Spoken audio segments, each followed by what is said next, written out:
works out. Yeah, they don't have to travel. Yeah, it works. Yeah. Ready?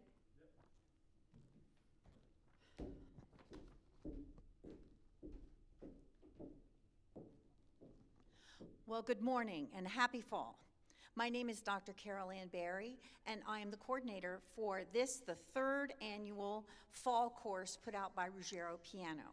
This year, and you can see this on the website, we have 3 guests, professors coming from 3 universities to discuss teaching style and interpretive skills for students from the intermediate levels through the early advanced. And today we have teaching stylistic artistry in Baroque and Classical repertoire by Dr. Dylan Savage of the University of North Carolina at Charlotte. If you are watching us online, we welcome you and also point to a link where you can get the handout and follow along. This link will always be live, so you can go back and watch it again to get the finer points and receive the handout. So you do refer to that handout down in the, I believe it's the chat box. Is that correct, Zach? The handout is in the chat box? Yes. Okay. So here is Dr. Savage.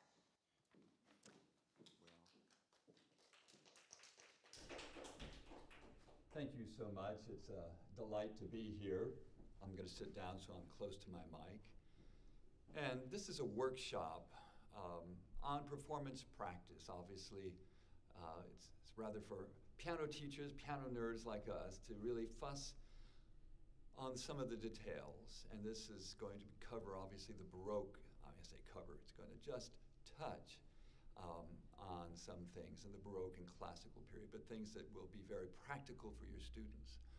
The way I'm going to do this is not going to be a lot of performance. It's going to actually be a lot of sort of dissection of the things that I'm talking about. So I'll be playing things slowly and then speed them up a little bit. But the process is going to be allowing you to look very closely at what I'm doing. For example, I might just say, well, what about this left hand? How dry should that left hand be? And what can we do, and what kind of motions can we use to make that a little different? And why are we doing that? And what are some of the thoughts that we have behind that? And obviously, as the tempo increases, the speed of that is going to, the time I linger on a note will be a little shorter. So anyway, it's going to be that kind of a thing. So I'll play a number of examples many, many times and talk about the elements within them. So I'm going to get started. I'll be working with my new glasses, which are to help me look. Okay, so thank you so much for being here and, of course, taking time for this workshop. I do want to mention that if there's anything that's not clear, please let me know. And I welcome questions. That is certainly something that I want to be part of this. This is a vast topic and one that has few absolute rules, which may be a little distressing. Well, did I start the trill at the starting note or the upper neighbor note? And does it have a sort of a prefix to it? Does it have a suffix? And how fast and all of that?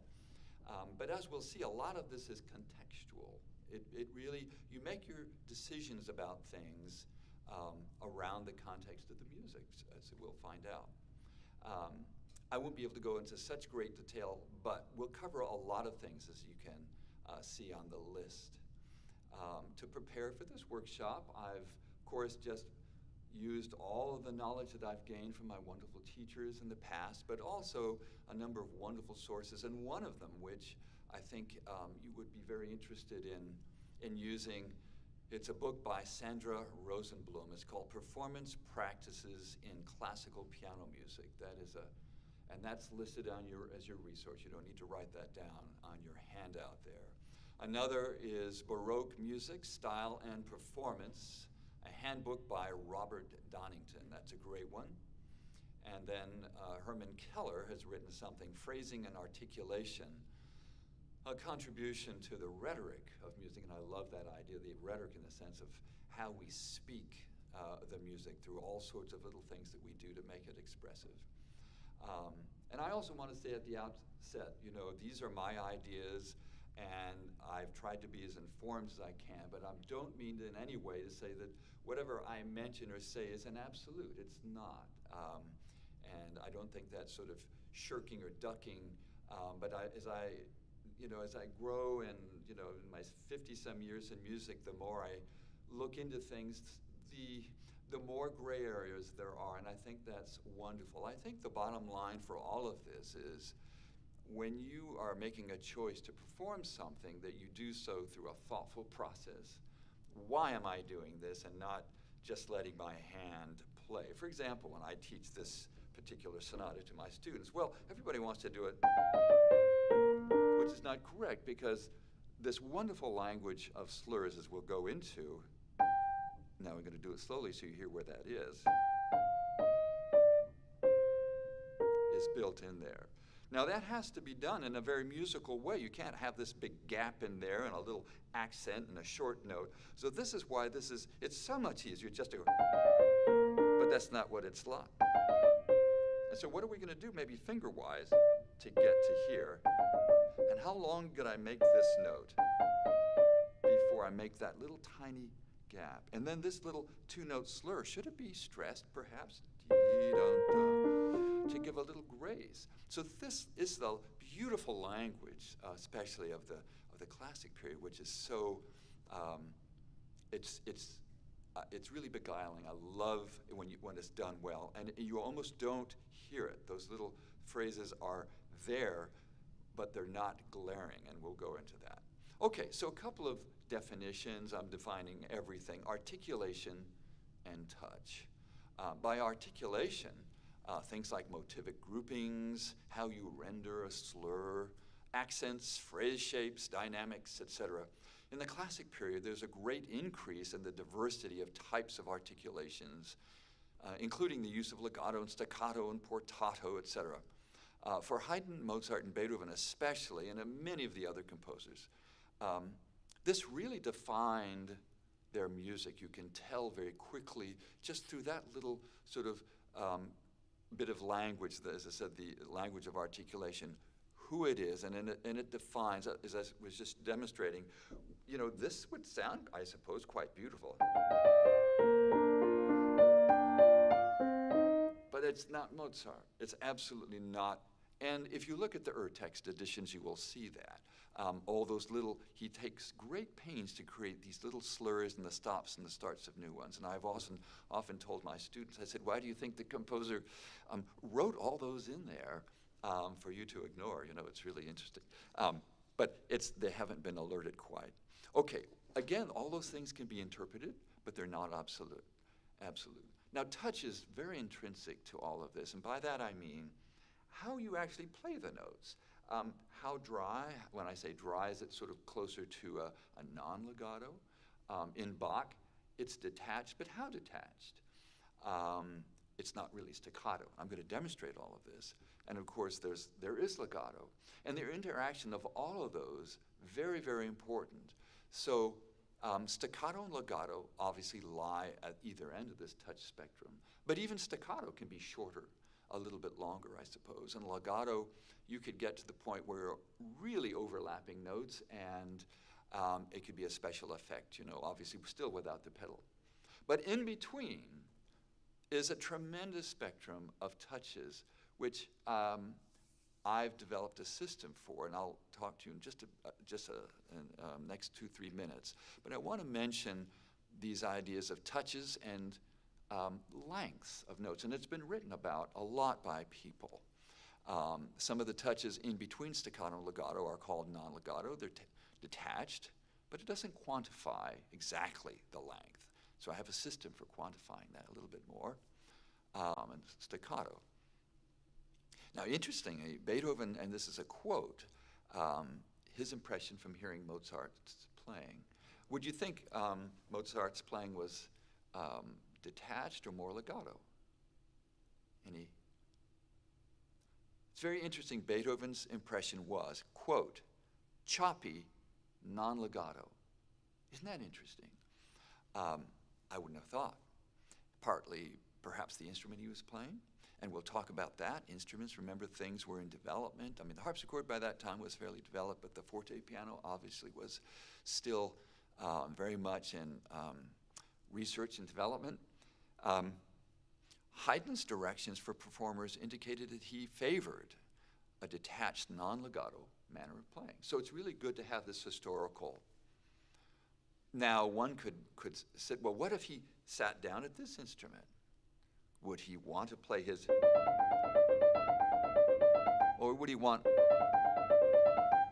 Well, of course, it depends on lots of things. The composition, how clear do I want something? What is it playing against? What's my left hand doing? Oh, by the way, what's the size of the hall? And in their case, it would be small rooms. However, if you've ever walked through the Schönbrunn Palace in Vienna, you'll notice some of those rooms are quite large. They're big square things that probably had a fair, and hardwood floors, of course, beautiful wood floors that people slaved over to create those wonderful inlays. But nonetheless, probably a little bit echoey. So you would adjust your hand and your touch to the perceived sound that you're putting out there. All right. So you hear this. These are quotes and some direct things that researchers have found about what Haydn and Mozart are saying regarding Beethoven. He played in all levels, but he was known especially for something that was really interesting. He was a master at legato, and they all just loved, well, partly because he had this forte piano, and he was working with manufacturers to try to make it more responsive and keep the sound. Legato is obviously enhanced, but the fact that the sound continues, if that sound plummets and tanks before you can get to the next note, it's not going to sound very legato. I don't care what you can do physically. Sort of like playing on a marimba. You go up, and then you go to the next note. There's the dead air space in between. Okay, so as the use of forte piano, the forte piano became more widespread, one can see a shift to a more legato style of playing, such as in the music of Clementi. And now we go to our first slide. Well, look at that. What a nice long line. You don't see lines quite like that in early Haydn. And so this is very straightforward. We all know what legato is. But when we're thinking about the style a little bit, I love the idea of contrasts. Well, it's not so much I love the idea. I love contrast, for they do a number of things. So when we'd play it like this,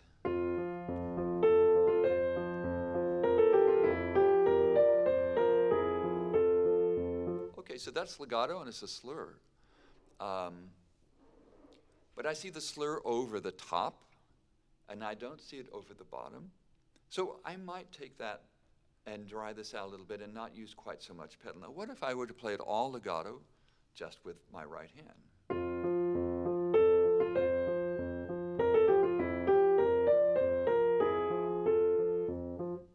So it's quite different than this. Yeah. Now, of course, a little bit faster.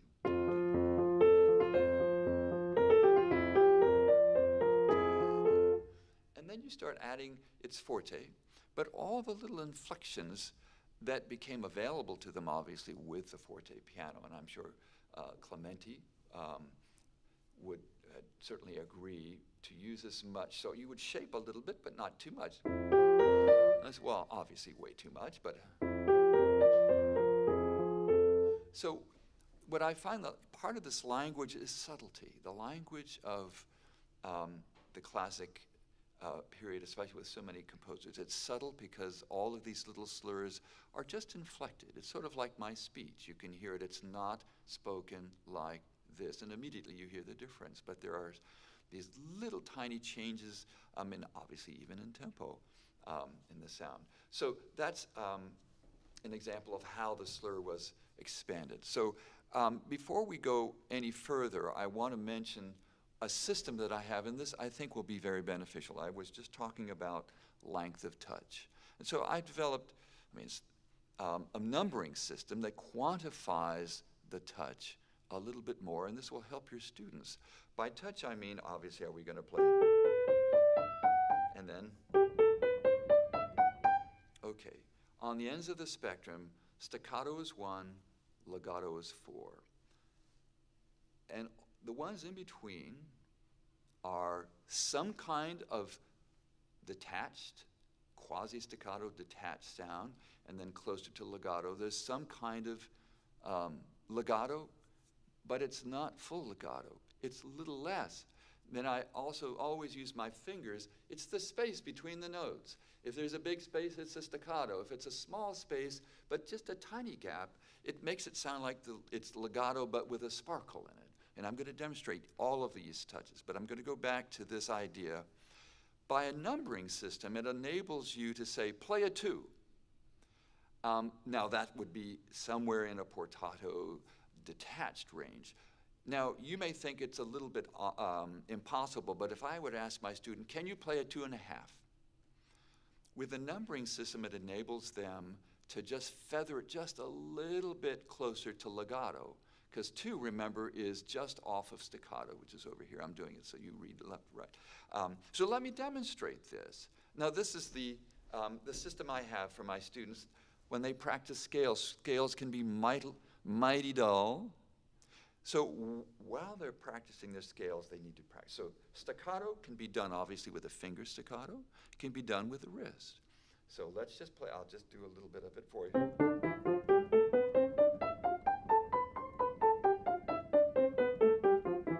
So a very independent, very active finger. It's not a bad idea to practice scales with all of these. The other is the wrist staccato.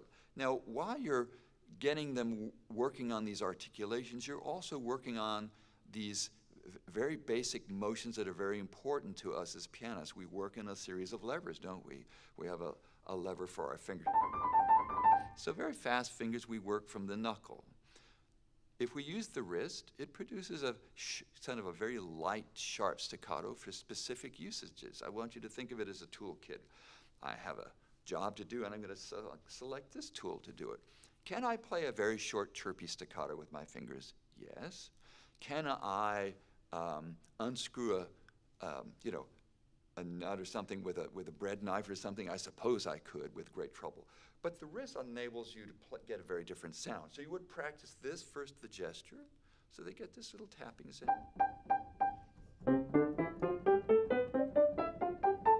Now, it looks very small because my gestures are very refined, but at first you would do that. So you would work a wrist staccato, and sometimes that's very important. That part of the Beethoven sonata works beautifully with the wrist, for example. So here's some scales with wrist.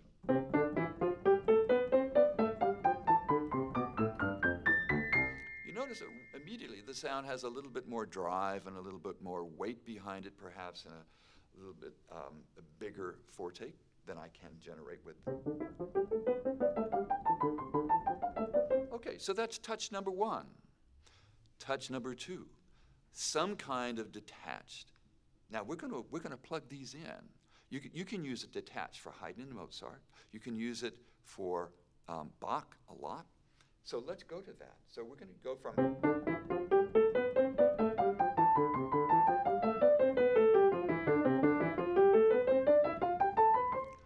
Now, within these systems, you can do a tremendous amount of variation. Now, notice I'm going to be playing this up and down.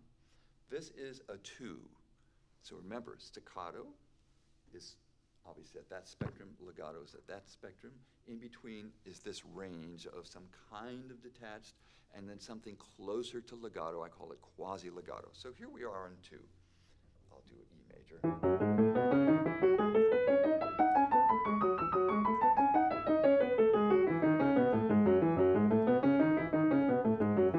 Now that touch then translates to a sound that I conceive of Bach. I don't play Bach.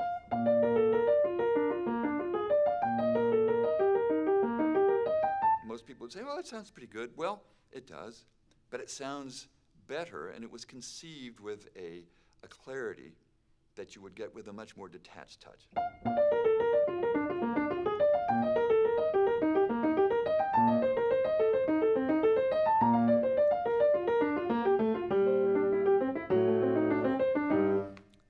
My tenor, I'm sorry. Just for fun, because I delight in playing different ways. Now you'll notice that to get this kind of articulation, what do we have to do with our hands? I ask my students, often when they're kind of just thinking about this for the first time, you have to know very physically what you have to do. If I want a topspin on my tennis ball, I have to hit it in a certain way. I have to come over the ball to start it spinning this way. So I have to know physically what I have to do. Well, it's lifting your fingers. And this is then the joy of all of this. Usually the higher the finger lift, the more space you can get in between the notes. We're talking about spacing.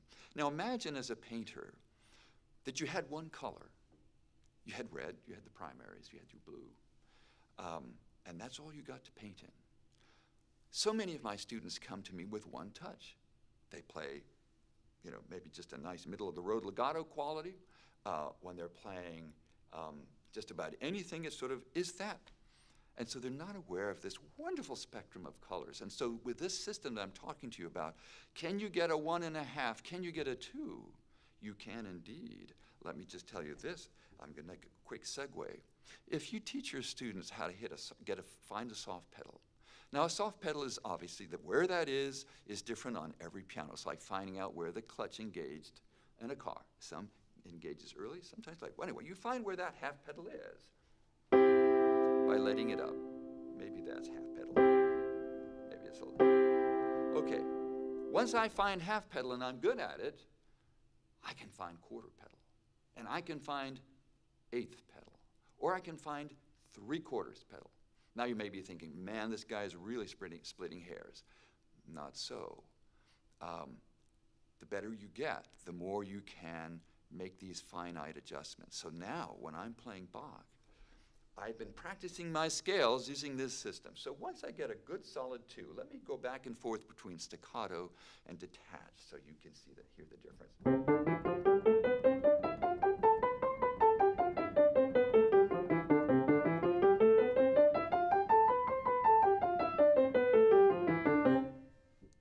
Difference? Of course you can. You're a pianist. It's sort of like, now the room is going to do something a little bit to this as well, so you have to always keep in mind your acoustics. So they're going to spend weeks and weeks doing this, and as they do it, it's like at the wine test. You have 20 wines lined up, and they're all from Northern California. But the wine taster can say, I know what vineyard this came from. And I know, and 20 different ones that you and I could never in a million years. Well, they sensitized themselves to that point by doing it. If we don't practice a huge range of these articulations, we'll never get it. So the scales is a great, so they're going to get evenness as they have to. They're going to learn their scales and all the keys and all the modes and all the minors, right? But at the same time, they're going to be doing this and different.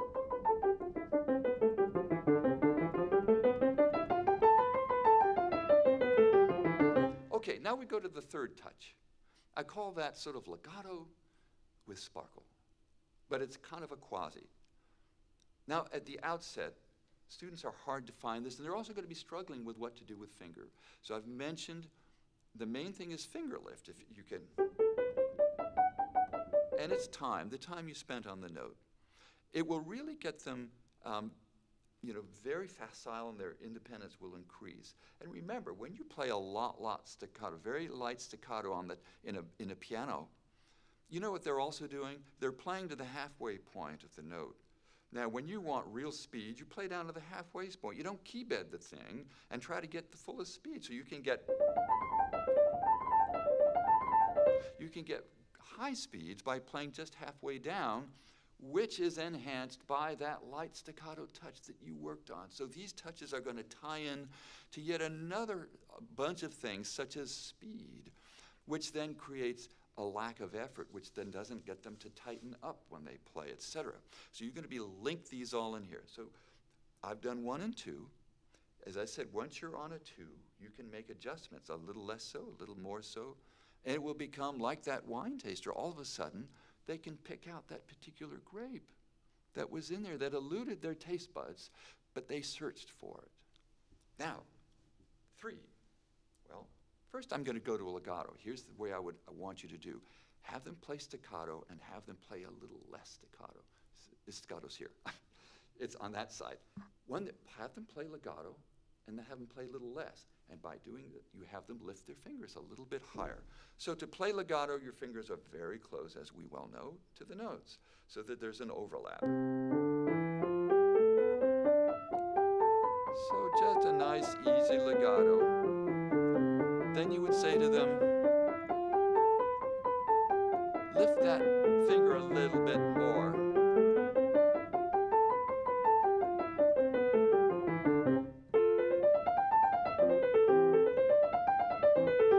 Now, let me play that full legato. You'll hear the difference.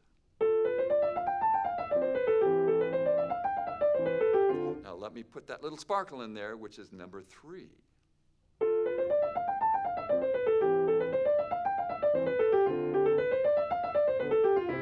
Now, I'm going to change those little colorations as I play. So you're not even bored. You're not just going to hear 3. Did you hear how I drifted a little bit more to a 4?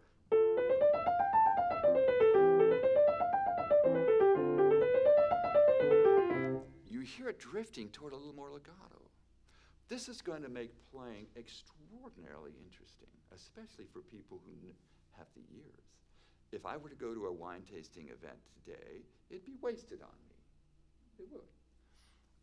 But if I were a wine aficionado, I'd be like, wow, I'm going to, I know what they're talking about. I can taste these things, and I'm actually going to maybe get a little more out of this. Okay, so that 3, as I said, is very important to Mozart, Haydn, and parts of early Beethoven. Or you may just say, I wish to play, what if I wish to play my Bach? Remember I gave the Bach a little bit more separation, for contrast.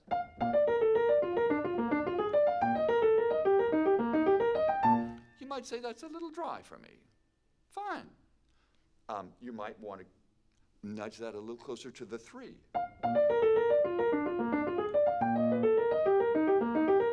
But here's what I love about the repeats in Bach. If you're not taking advantage of changing your colors on those repeats, which he put those in there, don't you know he put them in there to exercise your creativity? Certainly he did. So the second time round, you might play it. I've heard, occasionally you'll hear Glenn Gould go to a total, almost like a staccato.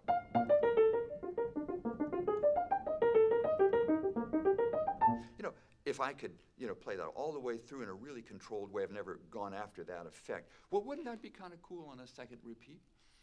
You might not agree with it, but you know what? When that performer lays that in there and does it really well, you'll go, you know what?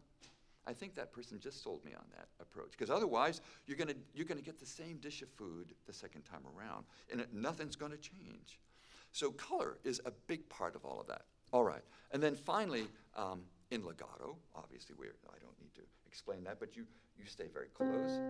So you notice you're getting into the physicality of making the sounds, which now we're going to go into the music.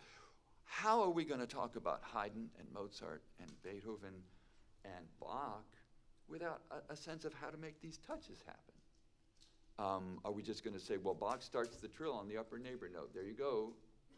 There's your performance practice. Well, when you go, obviously, the reason we do these sounds is because of a compositional, reason. I'm admiring this kind of cool swoop on the Yamaha. No other piano does it quite like that. It's kind of nice. So for Bach, when things get really, all the voices get rather dense and the fabric gets really well woven, we need to hear these voices very clearly. And if we're not, if we're playing really legato, it's going to get in the way of that clarity. And obviously, differentiation of voices, and not just articulation, it's also dynamics in the piano. We don't have a trombone sound and a cello and a flute and an oboe to separate the sounds, so we have to do it virtue of really articulation and dynamic. Other than that, if you've got something else that really helps, let me know. But this is a piano sound, and this is a piano sound, and that's a piano sound, and no matter what we do, but if I do,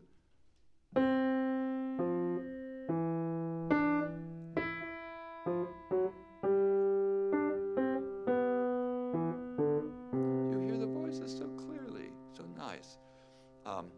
All right, so I've demonstrated that in all the various sounds. So I'll leave you with this. Please have your students work on these different kinds of articulations, which then will become a part of their, like an artist, and all the colors that they can use.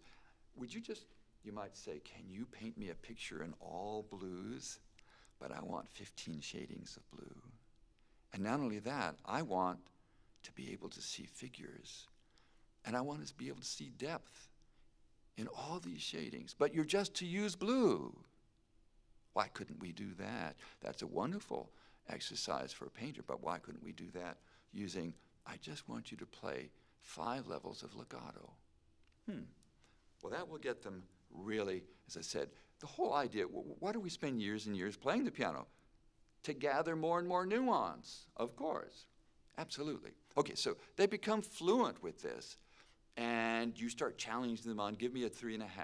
Now, as I said, if you just said, give me some tenuto, give me some portato, give me some staccato, it doesn't quite quantify. That's why the numbering system is really cool. It's so simple. Okay, so a few words on Urtext. Not that you need any, but what was surprising to me was the different, well, it wasn't surprising. I knew of a couple, but they're like these layers. So the ultra, like an ultra orthodox version is just the autograph. There is nothing there, period, that wasn't lifted off the page. And if you've looked at some of the scores the manuscripts that are in original from Beethoven, it's like, how did they get any of the notes? Because it's so, messy and scribbled out, and all the notes are off from each other. There's nothing lined up. And then next edition is like an edition that allows fingerings. And a point was made in the reading is, fingering actually influences interpretation. So I said, whoa, that's very interesting.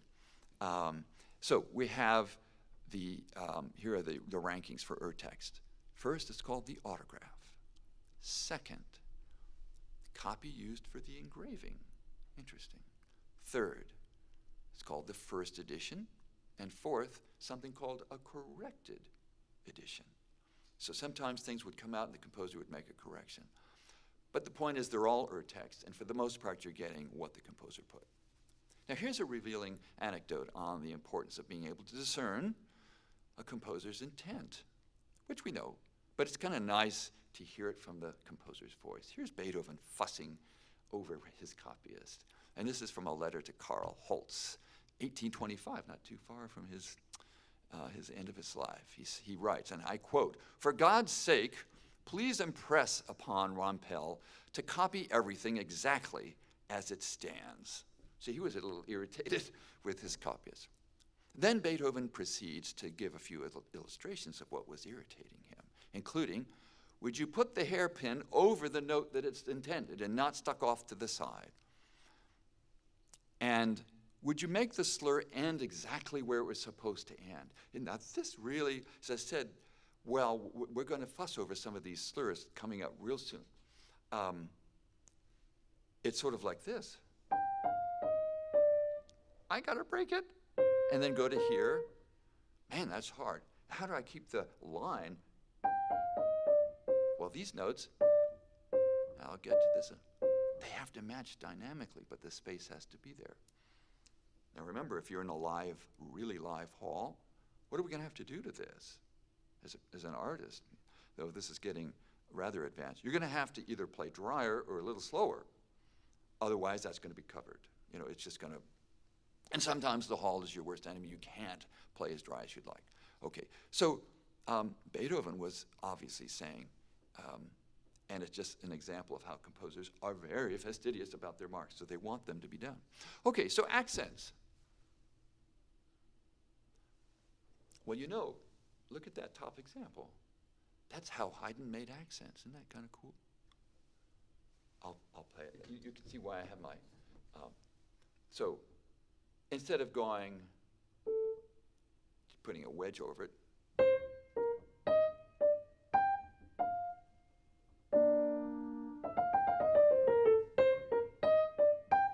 well, you just use the dynamic. This is kind of cool. Okay? So what we're going to see is that composers use all sorts of markings for things that look like accents. Now, what about this one?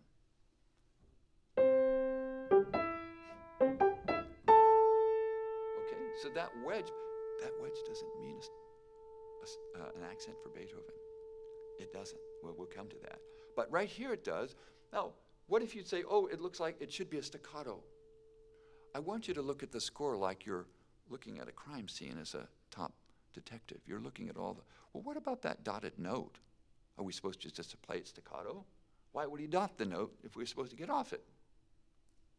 Okay, so that's an accent. And then, okay? Now look at here at Beethoven. Now, are those going to be played like this? I'm going to look carefully.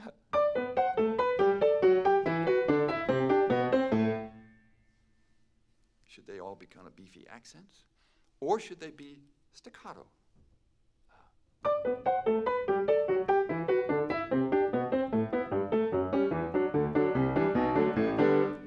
I put in a crescendo that was absolutely not there. You can come up and do that to me. The double forte, I was giving it away. But here's the point. You have to understand that in Beethoven's time, those weren't necessarily accents. And I'll spend a little more time talking about those shortly, okay? So they could be staccato quarters. And generally speaking, you know, the staccato cuts the note length in half. Okay, so there you are on that. We're going to go to something else. There's much discussion as to their accuracy, and according to Sandra Rosenblum, there is too much inaccuracy regarding copyists, transcribers, to render Beethoven's intentions clear. I will mention shortly after this, they did not use metal nibs on their pens. They used quills. And like an oboe reed, it breaks down with the use of moisture. And sometimes a worn quill, when they're working fast, would leave a little more ink, interestingly.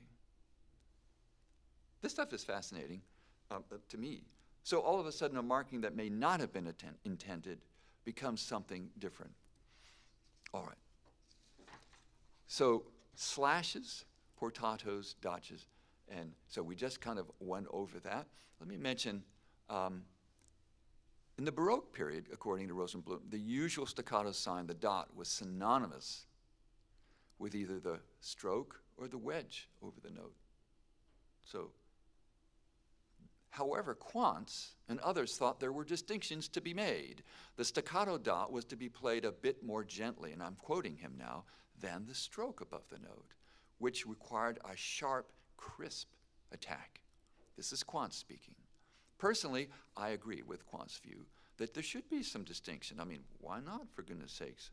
If you're a designer of fabric, wouldn't you like to have a whole bunch of different kinds of cottons, poplins, and different weaves and things like that to work with? Well, of course we would. So I like, now here's the thing about, if you're ever in a discussion, there are no absolutes, and as I've mentioned, I'll mention a couple more times, just have a reason for why you're doing it. You might say, I think the music requires it. Now I'm going to play, well, look here. Is it like this? It's piano, but does it mean that, or does it mean? So in this case, Haydn is using that as a staccato, not as an accent. And it's a beautiful foil to this.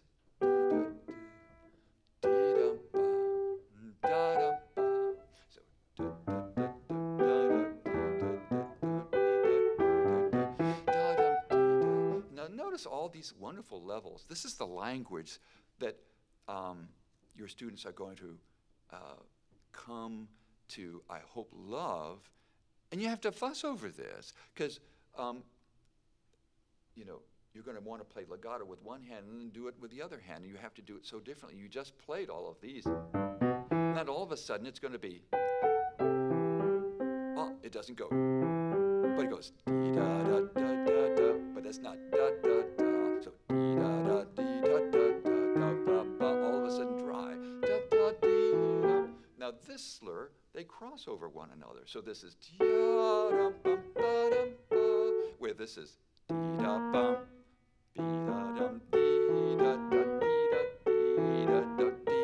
And all of a sudden, this is a wonderful dialogue of these wonderful, differently placed slurs that create this beauty. Otherwise, it's just kind of too homogeneous, and it sounds like, and it just sort of blands. So this is a great piece, this wonderful E minor sonata, you have to teach students these touches. So they first have to work in a very slow, and then now this, is this going to be longer than the left hand? Are we getting too detailed? Well, if this is a staccato, then that's half the length of the eighth, whereas the top eighth is the full length eighth, excuse me. It's going to have a little more time on that. So they would have to practice from here. And they would practice these together. Whereas one is longer and one is shorter. That's going to take a lot of time and years to mature into this. But if you want this music to really, I think, be what it can be in its fullest, this needs to be. So let me attempt to do this.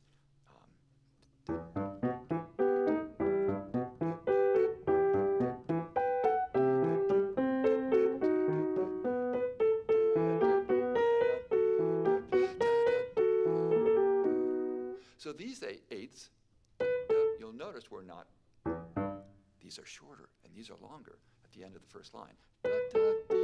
So you want to make your eighths as long as possible before there's a little space. Now from the physical standpoint, they can't be doing a lot of this with their hand. They're almost playing imperceptibly. The notes are separated just like this. Which you would incorporate, first of all, into your system of touches. They don't have to worry about all the pitches and rhythms, just have them play the scale.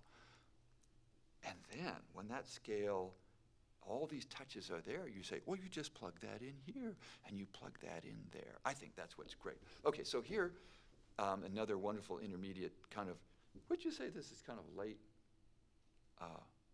early stage, or maybe early intermediate? Well, look at all those wedges. Can you see them? Well, I don't think you would play it sort of like this. It's too insistent and too driving. So this is a light staccato. But doesn't it look like an accent or a wedge when we think of a wedge like that? So now notice the left hand. And that's what I've talked, always be thinking about contrast. That's why you like, a little almond in your ice cream, because the ice cream gets so boring. Okay, so we're going to have this. So what do you think I should use down here on my numbering system? Should it be a dry 3 or a slightly more legato 2? Or should it be legato?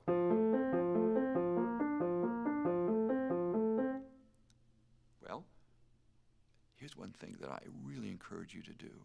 And this is how you find your individual voice. First, we get information. Then, we experiment with it, and we grow into it using our own sensibilities. And so, you might say,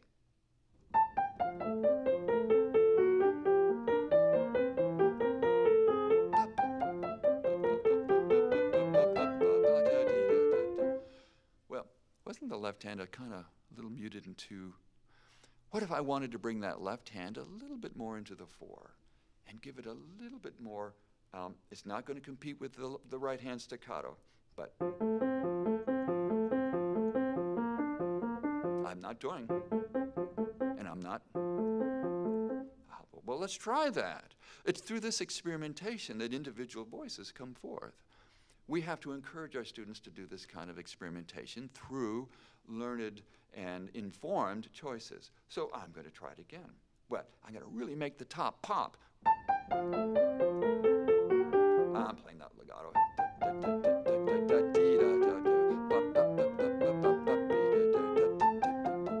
Now the left hand is a little bit more apparent. Let's listen to it again.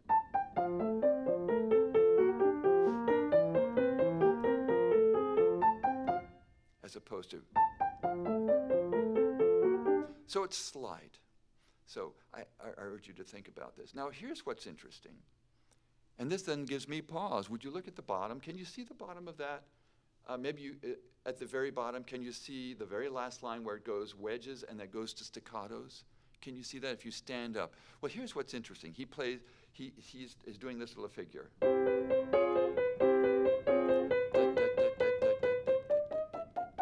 He goes from a wedge to a staccato. Well then, what might I think then? That's interesting. Why did he make that differentiation? Because he thinks of a wedge differently than a staccato. So if you stand up at the very bottom, this is wedges, and this is staccato. Oh, so that's interesting. Then you could say, well, I'm just going to play these with a little bit more insistence.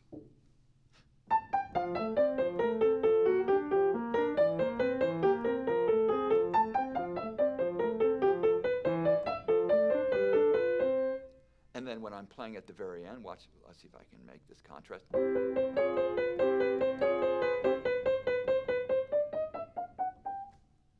Okay. So now this is also what's interesting about all of this. You know, as you grow and as you get better, you want more things to be able to manipulate, things that you have to work with that make. Otherwise, if I were a tennis player and all I was doing was hitting a flat forehand, and that's all I ever could hit, the game would get really boring. But if I could do underhand, forehand slices and top spins and inside outs and all these chips and spins and slices and stuff, well, that makes the game rather interesting. And of course, it makes me a better player. So when you're thinking about this for your students, this is why. And you sort of tease them into all this detail. Okay, so we're going to go on. Something called dotted notes and unintended cross rhythms. Yes? Can I ask a question? Yes. I have 1 minute. My question is this. If you look at that rondo and you say, well, you know, my intermediate-ish Yes. student can play that. Maybe the notes, maybe the rhythms, Right. it's not complicated. Right. To work that level of detail, Yes. in my experience, maybe you're working with a 10-year-old. You know, let's just say. Yes. Okay, so Okay. it can become a far more detailed and advanced piece based on the level of that kind of detail that you put in it. So it can be visually deceiving. You say, well, my 10-year-old should be able to play that. And maybe they can do, but that level of detail to make it actually historically I wouldn't say correct, but more historically informed. Yeah. Yeah. is another whole level. Oh, yes. Yeah. And so I like that question very much. So should we then just abolish this piece and not have them play it? Why not just have them play it for the joy of making it, and then they grow into it? So you're starting to sew your first seam on your sewing machine. I know we're not going to do all the fancy cutting and, you know, the extra kinds of seams. The flat fell seam doesn't come right down the road. You know, we do that later, or the surge and all this stuff. So I would say for this is something that they play to get the love of music going. The scales are where they're starting to learn these little extra spins and slices on the ball as a tennis player. First, they're just dinking the ball over the net. They're just hitting it over. You should see Andra, I guess is the name, when he was like 8 years old. He has this huge racket. It's almost as big as he is, and he's just getting the ball over. And then, you know, so he's hitting the ball. So you're just making the notes happen. And then, yes, the coordination of playing one in one hand and the other is not something that you would ask them to do right away. That's too much. It's a complication that's too much. So, as I said, by all means, have these pieces and have them play them. I don't think they're going to be ruined if they're not. You might just have them play separately after let's say they start getting good with these distinctions at 10 or 11. They might be able to do this. Now, you'll notice this is not something you would probably want to do with your finger. With that kind of attack, you'd use a light wrist. Well, you just have them start doing this, you know. You know, the Russian school just has them play a standard arm stroke on the note with a nice supported, you know, that's it. Notice the joints and the arms are there. Well, then it's this. I say you're patting your dog. and then. So the more bites you have, the more top, you know. It's really cool. All right, so that's, as I said, my answer to that, yes, let's have them do that. So note lengths, we're going to talk about prolonged touch or something called overholding, which I think is very important to students. And I hear this all the time. So I'm going to advance. Look at the second. Here's how I hear my students when they come to me. This is how they play it.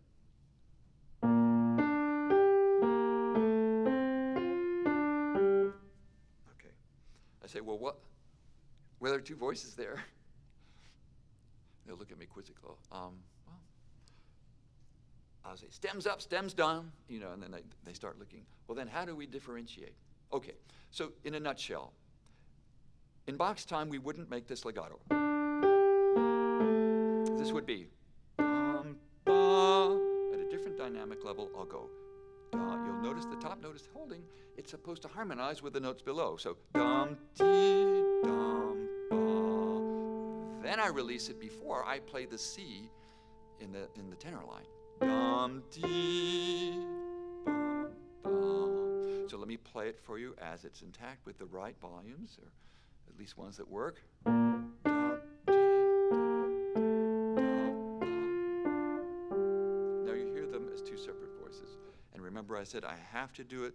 I'm using the same articulations basically, so I really just have dynamics at my control. I'll add the other hand in a second. Now you could make the top voice less and the bottom voice more. I'm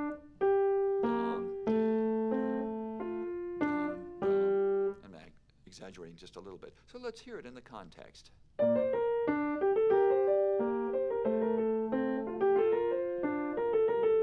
Now, if I were playing full legato on my right hand, what might happen to some of that note below? It might get a little bit thick and rich and start to get in the way of the sound. So I'm playing a what? I'm not good. So I'm playing a nice light 2 here. Listen.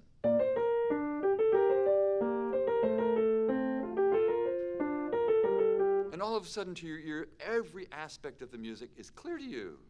It's clear to the sound. It's clear to your ears. If I do this.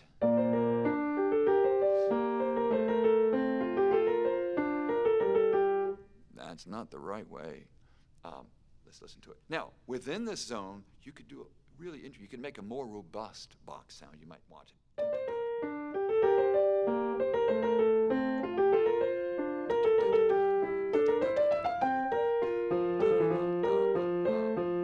You know, a nice full, and I like that quality. The great thing about Bach is it is able to withstand, maybe that's not the right word, but so many different tempos and so many different ways of playing it still works. But you still have to adhere to these principles of, well, all this texture has to come through. Okay, so that's called prolonged touch.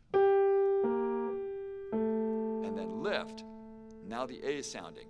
And just at the point I hit the F, I release the A in the bass. And then, now that F at the top, which is tied, sustains a little bit more, and then I play, or depending on my philosophy of dryness. Okay, French overture style, which we are familiar with, but here's what's really interesting in a nutshell about these dots. This is a multiple choice, which you are going to get graded on. Way back then, were dots the same? Were they a specific length? Let me put it that way. How were they treated? Were they treated variably, do you think? Now, when we see them, I say, I'm going to subdivide down to that 32nd, just get it just right. Well, here's what I found. Dots were variable. Here's what they wanted.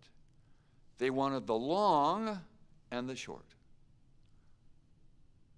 And it kind of depended on what kind of mood you wanted to put forth. So if you wanted to have kind of an aggressive biting, we could make that 32nd almost on its way to a 64th. Now what would that sound like? Well, this is the idea of experimentation by all means. But you need to know that dots were not the same. I'm going to quote a few things. Here's what Quant said. I'll get to it. He provides insight, speaking about the French overture. Quote, "The majestic style is as much introduced with long notes, among which the others play a quick motion." So he was talking about long, and they play a role with this quick motion. The dot is held long, and the succeeding notes made very short. Why didn't he say adhere to the note value. They certainly had note values back then. I say the obvious to make the point. They had, so he's just like, go for it, make them long and make it short. So what if I did this? Now, this would be inclusive of sort of my framework. Do I want this grave to be majestic, or do I want it to have an aggressive bite to it? It says what? Multiforte. I don't think Bach wrote that in there. I'm afraid I'm showing you also the shape comparison. This is editor stuff that's stuck in there. This is a Calmus edition. Okay, so if you look, I have the entire edition in a small print, but anyway, everything you wrote, you open it up and there's just, the only thing you see is a slur. There's like almost 4 slurs in the entire music other than a tie to a note. And no markings like this, but here we go. So tell me what you think this mood might be.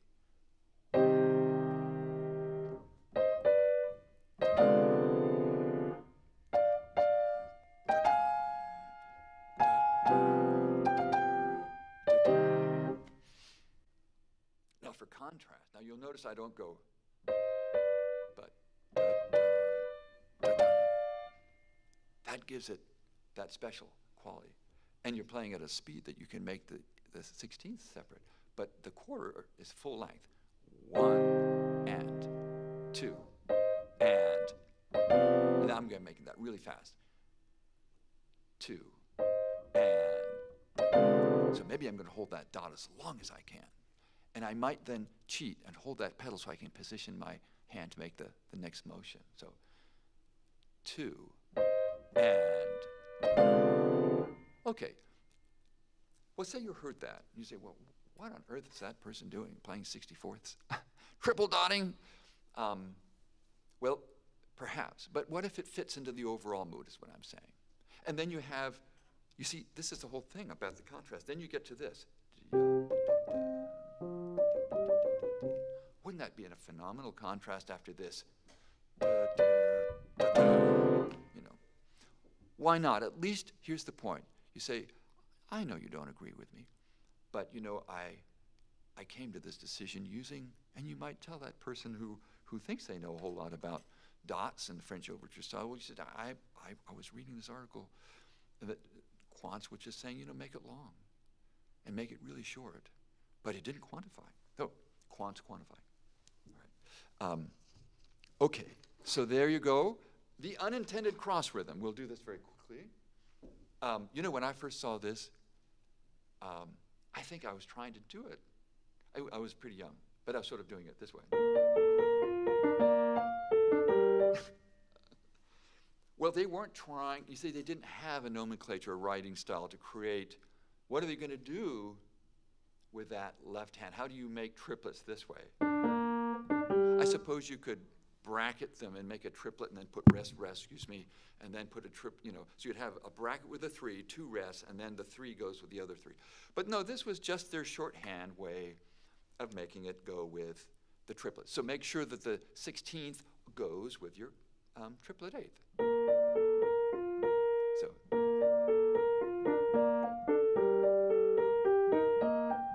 I'm going to play it faster. Notice too, you want to make sure, I've heard also the tendency is this,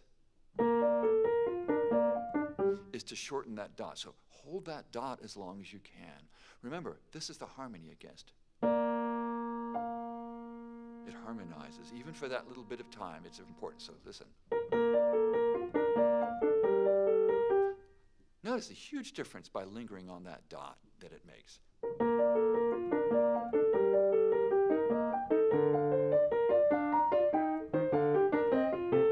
Isn't that nice? And then, of course, it goes fast.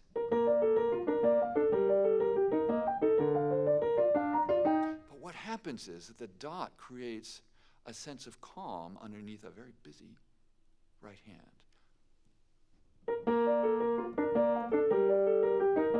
There's your contrast. You have a scene in which you see a cat running around in the tree, and at the very bottom, there's a turtle just moving across the ground slowly. If I can use that as an alliteration, okay?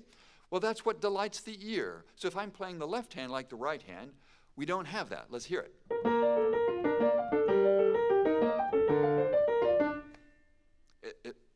lost it. So make sure you hold on to your dots.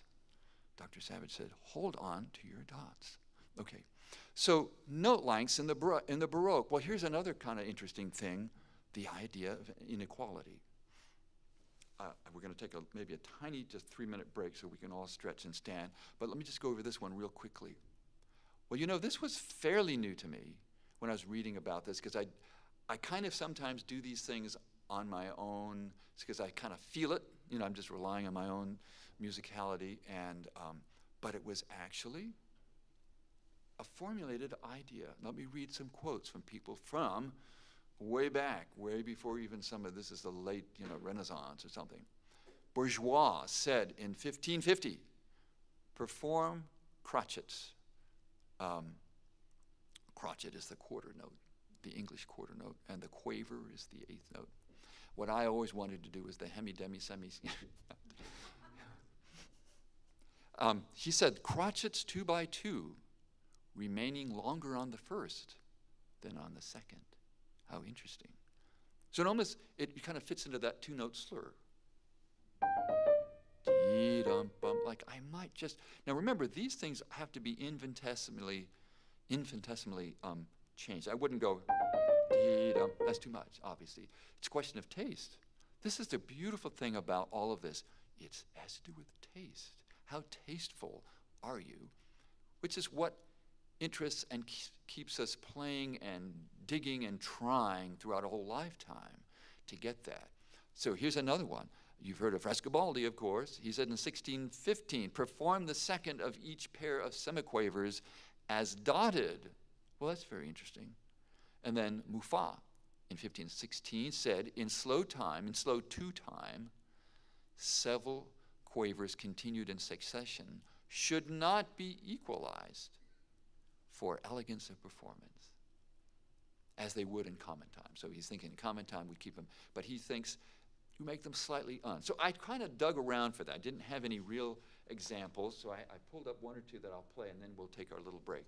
So I was thinking, well, here we have 2 crotchets, and I was thinking, how might I, if I lingered on the first, maybe just a smidgen, but we can't do too much, because when I've looked at this, I would say, gosh, I would just play. Now you'll notice that I make the note lengths as long as I can and still create separation. And remember to do that, just keep the hand very, very, very close to the transition to the next note is not far. It's not. It's not that. Okay, so here we go. So if I made this a little longer, dum, dum, dum. You notice I spent a little time on that first one, a little bit more than the second one. Now I was thinking it might work a little bit better for the quavers. Da-dum, dee-dum, dee-dum, dee-dum. But then they just kind of come like a common slur, a little emphasis on that. So dee-dum, dee-dum, dee-dum, dum. Now if I just play them straight, there's almost no difference. But there's a squareness to it that I think I can get away from a little bit if I go dum. So see, dum, dum, dum, dum, dum, dum. But you got to be careful it doesn't become some weird mannerism. So this is not on your screen, but I dug this up just at the last moment. You know this. Well, it goes kind of fast. So it's in cut time. Maybe this wouldn't work. But what if I did dum, da, da, da, da, dum, dum, dum, dum, dum. But if I did it too much, you'd get, don't do that. So maybe in instances. But it's something to think about. All right, so we're going to go to dynamics next. So shall we take just that 5 minutes to stretch, and I'll grab a little sip of water.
Welcome back to the second half of Dylan Savage's lecture on Baroque and Classical Interpretation for the Intermediate into Early Advanced Student. For those of you that may have joined us later, there is a handout that's attached to your live stream. You can see it down in the chat box. So if you'd like to open that up or even print it off, you will have all of the handouts for today. Thank you. Great, thank you. Well, I hope you've all had a stretch. And if you've had a libation, then you could be properly libated. Did I just make up a word? All right. So dynamics, big point of discussion, of course, in the Baroque and in the. So let's just we'll put this in perspective. As you well know, when it comes to Bach, and we're going to get to Bach, it's the instrument. You know, Bach was able to write crescendo for violin, but he couldn't do it so much for, obviously, the harpsichord.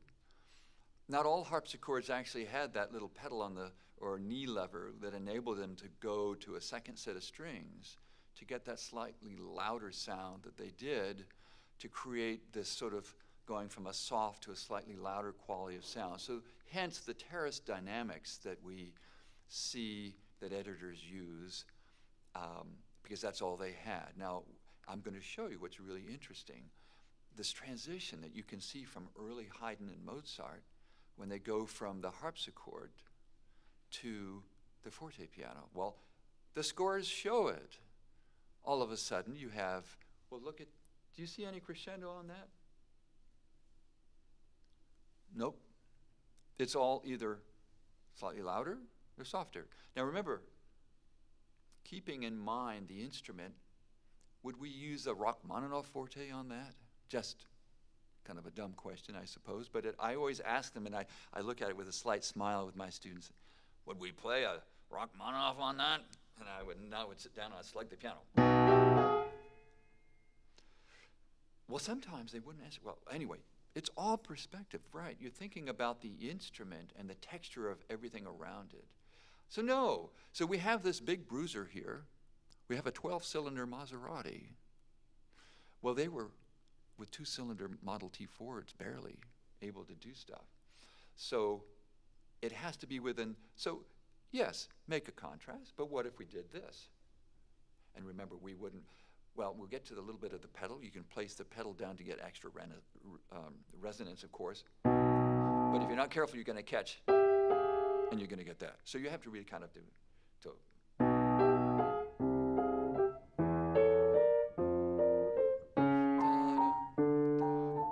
Now you'll notice what I'm also doing with the forte and the piano is creating almost a two-note slur.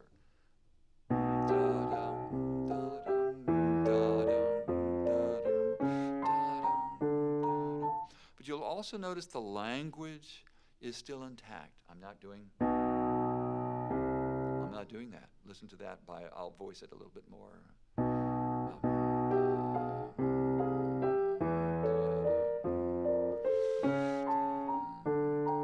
That nice little bit of punctuation between the two notes. Remember, quarter notes without a slur are not slurred. All right. So now you just remember that idea of experimentation. Well, here's how I have my students always find the parameters.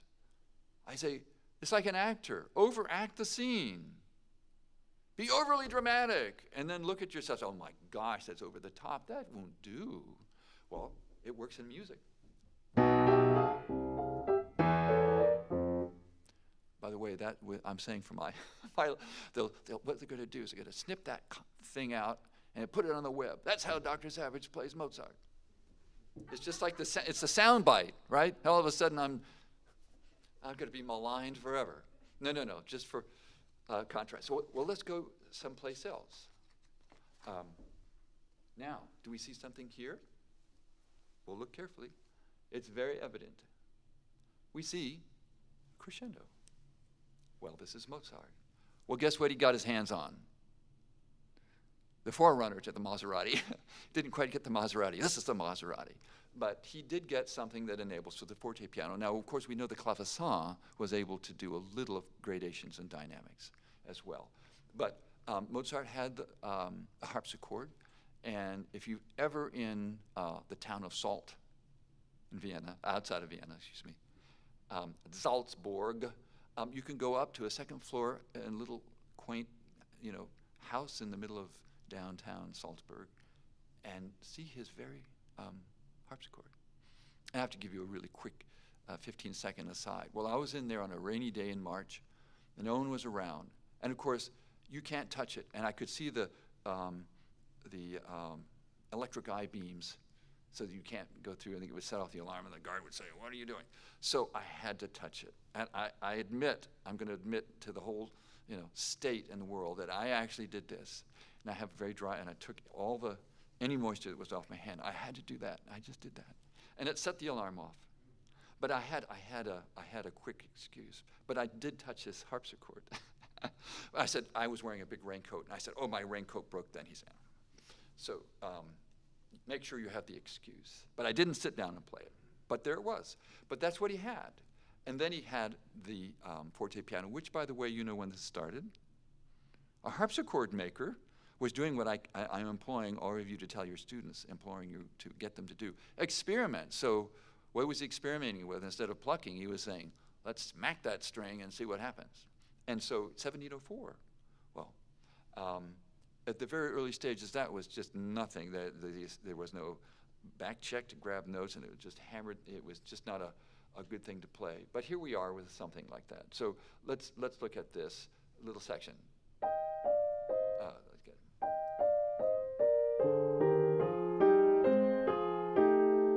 So it's very nice. Otherwise, we couldn't do that. Maybe we would just play it all.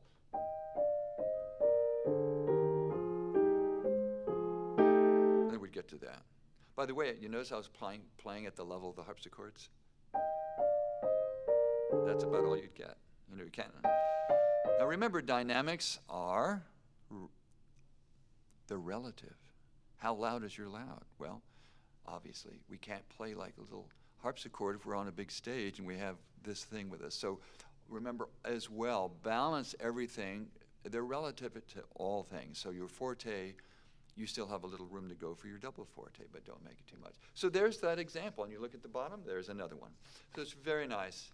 All right, let's go to our next example.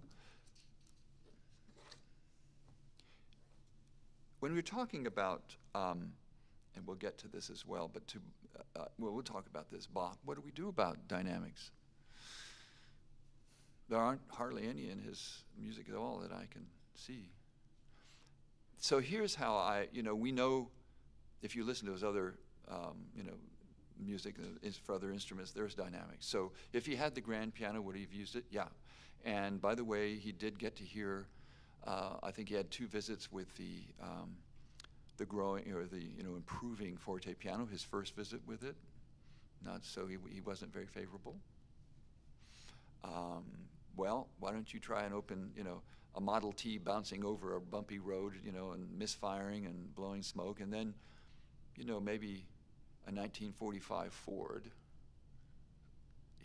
So 2 years before he died, he had another shot at it, I think, and was much more approving of it. So he would have used dynamics. So I think if he had this piano, so here's the next point. So how much dynamics should we use when we play Bach? It's a very valid question. Should we use the full range? When we see a forte, should it be maybe the size of something we'd use in Brahms or something? Well, as I said, that's very individual, and it all comes down to your own sense of taste. So here's my, so you can pin me down. Here's my solution. My Bach fortes are not going to be as big as a Rachmaninoff forte or something I'd have in a big piano concerto. But I will use gradations, and I'm going to play some coming up, especially in slow movements. If I'm playing this, well, I just made a gradation from the opening to the second. You hear there's a little slight change in dynamic? And then but I won't over-emote. I won't I wouldn't do that. So within the style of the composer, but utilize the instrument you have. So utilize, yes. Remember, you have all those note lengths, but make something more of it than just pure, I don't know. And that's all you did. Those two dynamics, that was it. For all of Bach or whatever the music you was. We can do better than that, and I think we should. So that's my feeling. Now, if you're playing the harpsichord, you're not going to be able to make those gradations. All right, so the language of the slur, this is at the heart, I think, of sort of the classic period. And slur lengths we've talked about. Well, look at this. So we have two. Now, here's how you want the slur to always be defined so that you hear it. At the end of that quarter note, how big should the space be? What do you think?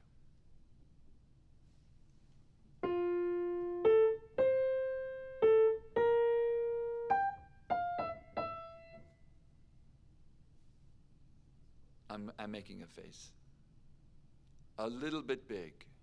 You want those spaces to be barely discernible. This is the idea of nuance. As my friend used to say, do you want to be slapped upside the head? No. We want those to be present, but not too jarring. Now, the next thing is, you never break the line, even through the space. So it's not.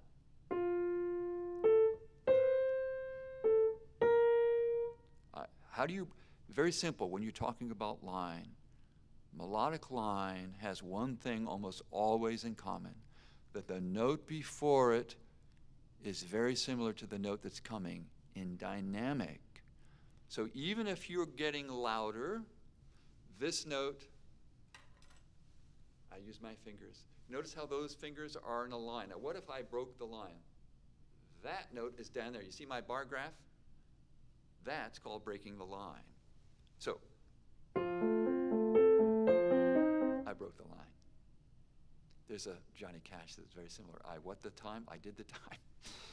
I walked the line. Okay, so here's what you have to do. They have to practice this way. They match the tones in dynamic, but they create the space. And as they fuss with it, how short can you make that little tiny space between the phrase, between the slur? And that's the key. If you turn that into a staccato note, it's like a gap you could put a whole truck in.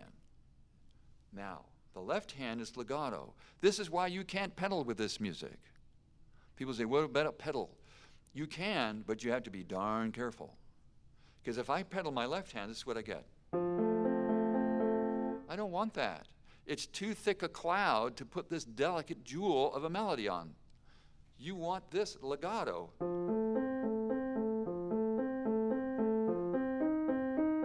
And then you add the jewel. Now, I noticed, did I connect it? I did. Let's just see if you're listening. Now listen to the break.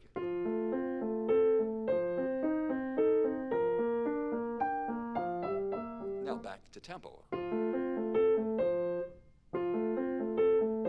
That space. Notice how much length I can give to the quarter, but I'm not going. That's too much space. Too loud.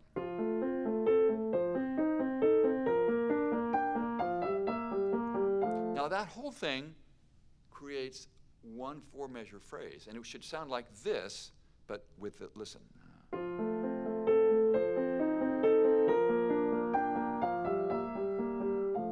You create that entire line within the context of the slurs.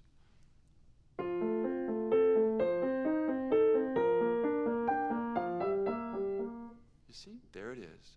And that's revealed the gem within the music.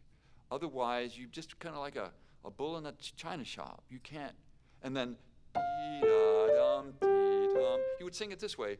Da-da-dum, da. Notice I matched that one with this one, but I created a little space. If I go da-da-dum, da, well, you would never sing it that way. So I constantly ask my singers to do what, my pianists, to sing their line. And when I say, well, why don't you sing it just the way you played it? Well, they try to teach them how to sing a little bit. If they don't know how to breathe and create a line with their voice, they'll never hear it in the music. So if you give them a little voice lesson because as you say sing it, they go da, da, da. Well, that's not going to get you any closer to the music. Dee-dum, dee-dum. And I'm not a great singer, but at least I'm connecting, and at least I'm making a legato quality. This is what they want the music to sound when we're playing this hammered instrument, which makes us sound like a, Neanderthal if we're not careful. And then the tempo is decided on the length of the ability to sustain. If you have a piano that's not sustaining, you have to play it faster. But if I have a nice sustaining instrument, I can take a little bit more time and tease out a little bit more time in that. And also through voicing. The more I voice, the longer it'll be.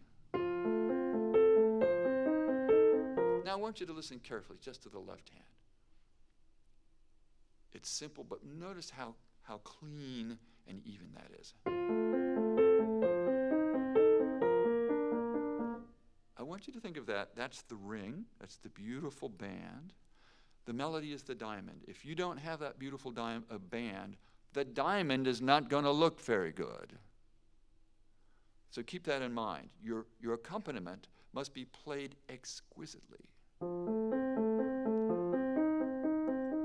Make sure your thumb doesn't thump the top. And how do you do this? You practice the two offending notes.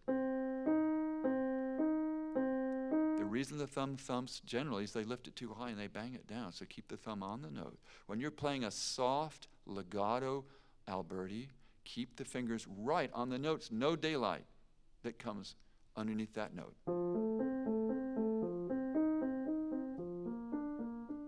Look how much control there is when you play right on the note. If you lift them up, you wouldn't get it. Okay, so the language of the slur. Let's go on to another example. This is so important. I remember my teacher in Oberlin working on me with this, Boy, you can slam that. But you look at the break. You have that little slur. This has to be. So I'm going to put a nice 3 on that. A 3 is kind of a shorter, or a legato with sparkle. Remember, and how do I do it? By lifting the fingers. So the legato is very close to the notes to get a little more sparkle, almost a little distance between the notes. I lift the fingers. There it is.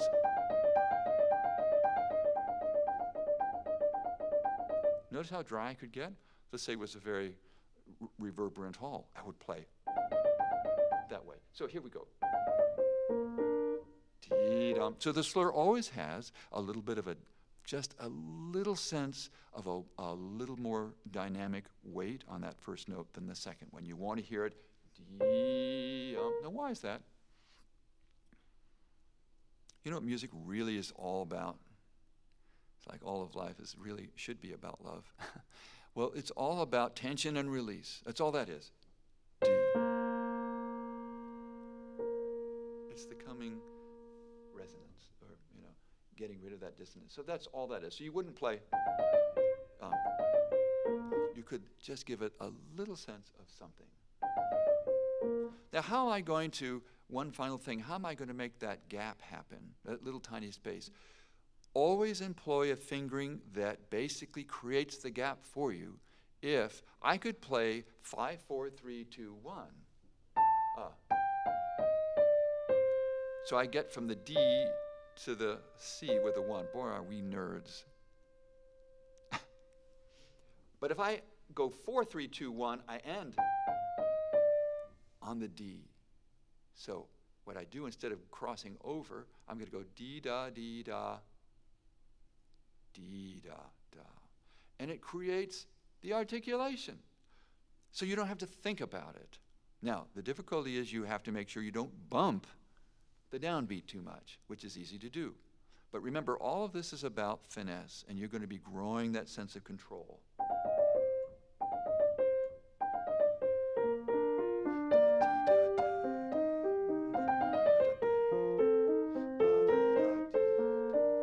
let's listen to it a few times. I'll play a little slower. You can hear those spaces. It's better to watch up here. Now you'll notice at the end of that first full measure, there's a little space. But it has to be very small. Now listen if I go across that bar. It's so different. Now, granted, we're back to the 20 glasses of wine, all with North Carolina grapes, but you know which vineyard. Well, it's there.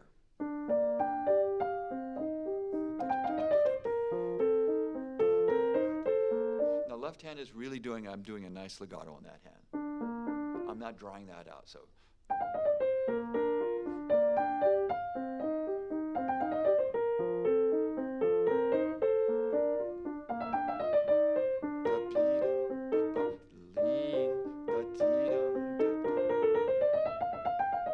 Right here, I might dry it out. It's legato, but I'm going to use the Mozart kind of legato. I'm not going. That's kind of more of a Brahmsian legato. So how am I going to do it? You teach your students, lift the fingers a little higher. You hear that sparkle in there? I could make it even drier. So this is the idea of experimentation, and this is how you grow into your unique voice. You have to give the students the materials, and then you urge them to experiment. You know, I remember I was in art class. I had a wonderful art teacher who I dearly loved in high school, and we're working with clay. And one of the things I realized about when I need the clay, but that's with a K. I didn't need it, but I really did have to need it. You can ask me about that later. You have to actually take the clay and do this with it. It's very hard. But here's the point. She was saying you just have to experiment, because centering it on the spinning wheel, if you don't center it perfectly, what happens to the clay? It does this. So you have to constantly cut it off, put it back on there, so the wheel is spinning. And in our days, we kicked the wheel. It wasn't even a motor, But finally, it's through this active experimentation. And then you have to pull the walls of the thing up, and they would fall down. After a month of doing that, but she instilled in me this idea of exploration. And it wasn't a question of right or wrong. We're in a society where, they shy away from anything that doesn't work. Why don't you make it part of their grade that they have to fail 400 times? What about that? The people who really succeed at what they do are the ones who have failed the most. How many times did it take me to get my book published? How many times did it take me to get my job at the University of North Carolina? How many times do I sweat over this stuff, especially when I was a student? Well, I was not of the mindset that if I made 3 or 4 mistakes, it's time to hang it up. So it's this idea of experimentation where you tease this out.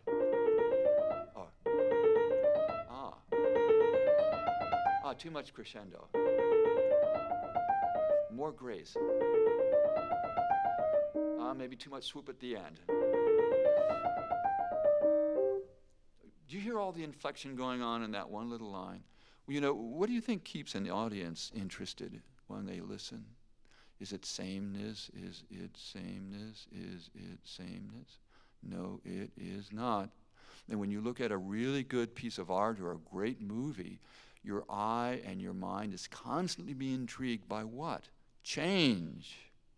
Change within the context of the story. So you can't just make change happen for the sake of it. It needs to be done within a context.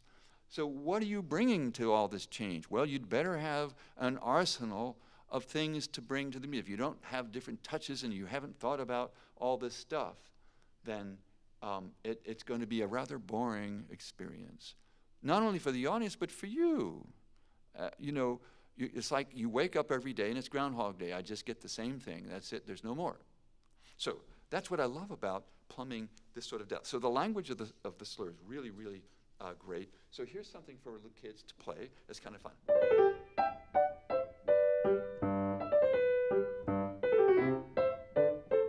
Now here you can experiment with all kinds of the touches, right? Notice I'm doing ba, ba, ba, ba. Well, what if you said, well, let's use a little more time on that. So you thought, oh, that gets in the way of the jaunty character of this piece. Let's have the notes a little sharper. Well, at the same time, you're working on these wonderful, no, this is the arm stroke, remember. The arm stroke is used in almost all playing, and you have to get that down. So it's one of your fundamentals. Spend 3 weeks for the first just doing this. Now watch. That uniform arm motion creates uniform sound. When I'm hitting a certain topspin, if I hit it exactly the same way, that ball's going to go exactly the same way. You watch a tennis professional, and they do 400 strokes of the same, and you overlaid them, there would be no difference between them. Well,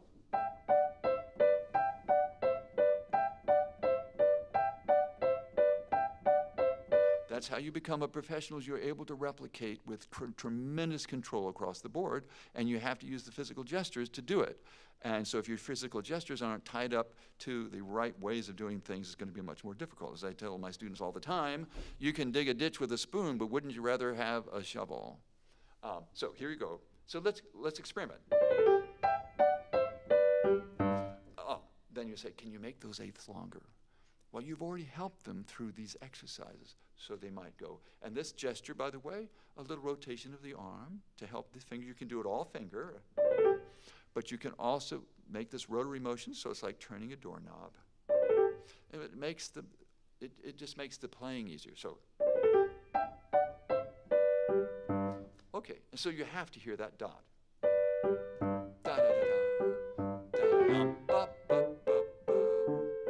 Now you have the slur inherent in things that aren't slurred, as opposed to at square. So the language is constantly at work. You're shaping always, no matter if the note likes are the same or slurred or not.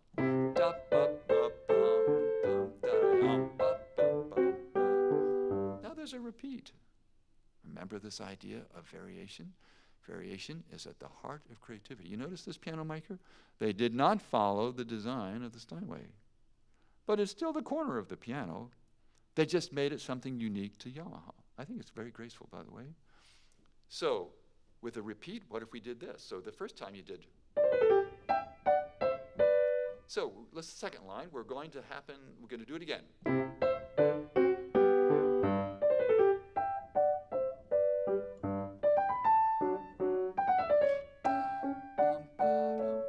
Then maybe aggressive.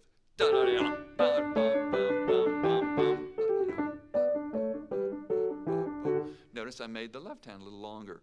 But it's still, all this is, by the way, within, I'm actually speaking the language that I'm seeing up there. I'm doing what they say to me. I didn't do, but notice the left hand. See the separation? Not too long. Not too much space in between. I didn't do that.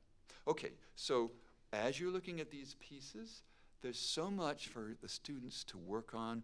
You don't have to do hands separately. I always tell my students, minimize the complications. That's what we, take it apart, right? Would you learn how to juggle, ride a unicycle, and then ride a unicycle on the high wire all at the same time?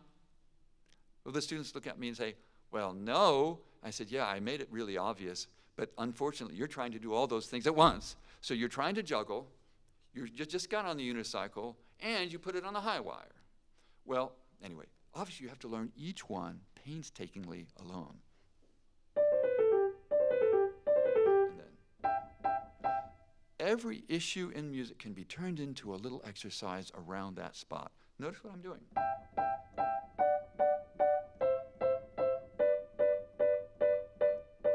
What would we do? You say, what would happen if I made those shorter? What would I have to do with my arm there?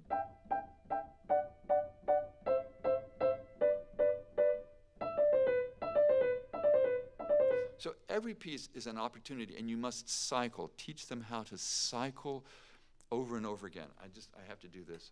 So if I'm a tennis player, and here's the cycle. Here's my big bucket of balls. I see where it goes. I make an adjustment. I see where it goes. Third shot, I make an adjustment. Well, So many times students will do this. Oh, I didn't like that, and they stop and stop. Waste of time, waste of time. All of a sudden, their practice went from 4 hours to 8 hours. Well, this is the problem. This is what they need to do. Each cycle gives them a very important bit of information on what to do next. And don't go away from that. Get it done, and then go on. Okay, so spending a little too much time. So these are great. Here's some more from Mr. Diabolical.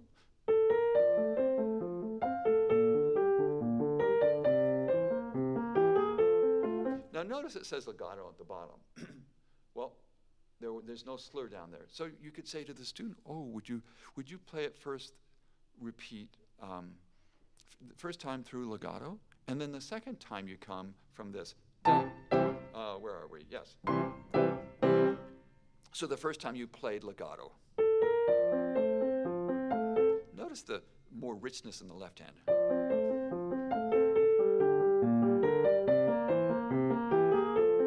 Second time, dum, dum.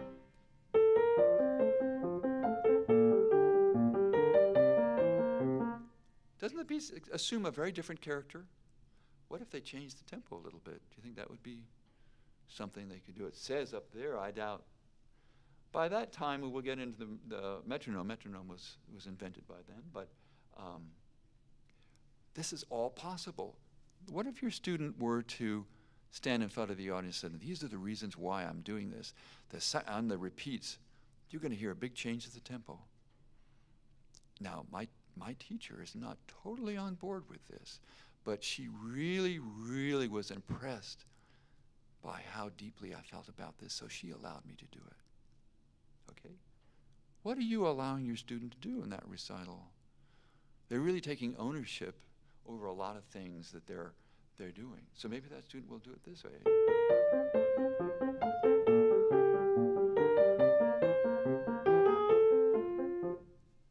Maybe they said, when I hear this, I see a clown, or I see a circus, or something like that, or hurdy-gurdy, whatever it might be.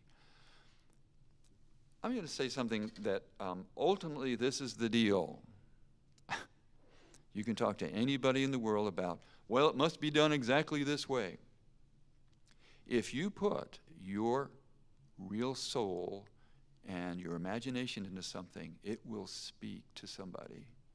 Whereas if I played all this stuff right, and every last little dot and T, dot was put and T was crossed, but I had nothing behind it, it would be meaningless.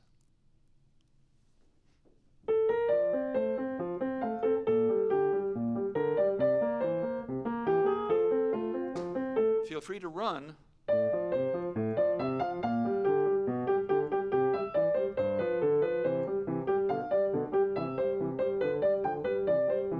Are you interested? Not really. I bet you're not. You're saying, what's wrong with this guy? Why did I come here? Now, what if I play it this way, but I break all the rules?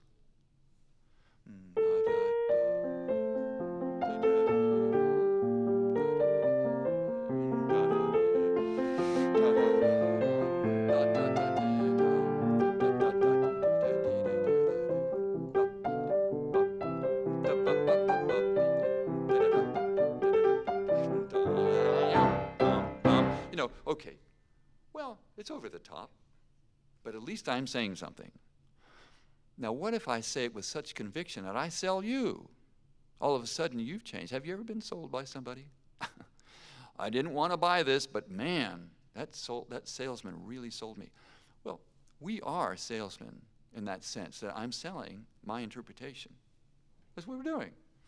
Now, what I am suggesting is that we are using the context of all, the scholarship and the research, and you build on that. So yes, I'm going to try to make those slurs intact. So one more time. So here we have this basically same thing, and these are all intermediate. Now this is where you could change that dot length, just for fun, if you wanted to. So I'm kind of skirting with a double dot on this.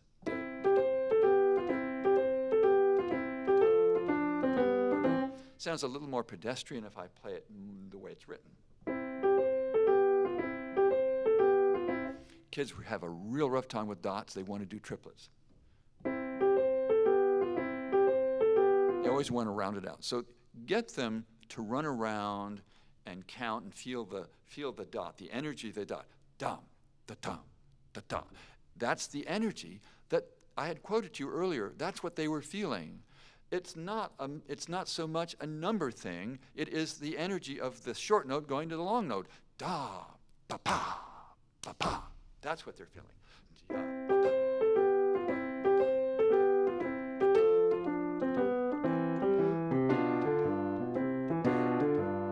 So if you keep that energy in there, that is the lifeblood of this rhythm. But it's not like you could probably fault me and say, well, you know, that wasn't really a 16th. It was kind of in between a 16th and a 32nd. I would say, man, what good ears you have. That was exactly what I wanted. What should we call that note? A 29th and a half note? Anyway, okay. So let's go to you want rules? We've got some rules. This is what I love about this page. And by the way, isn't it, I love seeing Bach's handwriting. Of all the people, he has the most, it's beautiful. Look at his bars. They're all swoops. They're not straight across. It's just gorgeous. And they taper at the end, you know, where the quill was lifted up. But anyway, let's go through them. You know this all. Hopefully you've seen this. So when it comes to Bach, we start on what level of which the main note or the upper note? Upper note, Unless. previous note was the upper note. Exactly. You don't stub your toe. Right. Right. So you just use this, and it's so good you don't need to see the typeset. So I'm just going to do this very quickly. So if this is an E, it starts.